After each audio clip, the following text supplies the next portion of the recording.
Inflation. It continues to be at the forefront of conversation. We feel it everywhere in our daily lives, but for investors, the big question is how will it impact your overall financial picture? And more to the point, as the Fed pulls levers to rein in inflation, what's that going to do to markets and to consumer debt?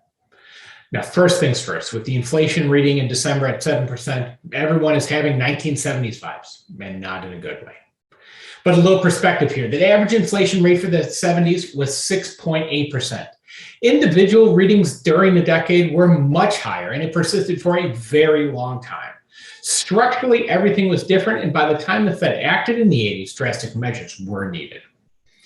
This is not likely to happen this time around. Many of the inflation issues we are seeing today have largely been caused by supply chain issues. And supply chain issues are resolving, just a little slower than we had anticipated.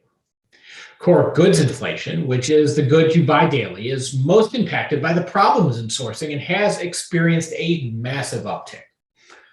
On the other hand, core services inflation, the daily services you may pay for, is still pretty much flat.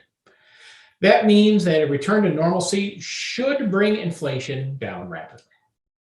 Now, the Fed has signaled its intentions to get much more hawkish on inflation. In practice, this largely means reversing the measures that it put in place early in the pandemic to make it easier for businesses and consumers to get loans. And this is just the first step. The next step is going to be to gradually increase short-term interest rates. Now, are there financial moves that you as a business owner can make to anticipate the Fed's changes?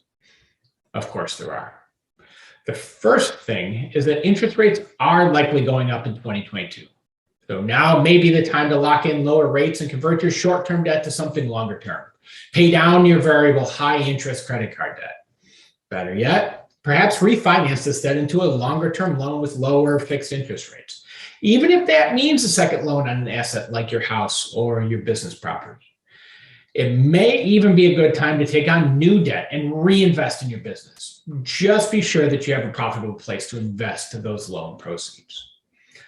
The second step is to differentiate between strategic and non-strategic spending. In any disruptive environment, odds are higher that executives will make choices that may jeopardize the company's long-term strategy. It's not uncommon to make broad-based cuts that are not aligned with the company's strategy, and as a result, will not maximize return on investment nor value in the long run. The third thing is that with inflation still high, liquidity less easy to come by, companies will have a harder time with growth. Many investors are already defensively positioned against inflation at this point in the cycle, and now is as good time as any to look across your investment portfolio with your advisor to understand how you're positioned. As the recovery continues, keeping a long-term plan in place may be the best way to help you achieve your goals.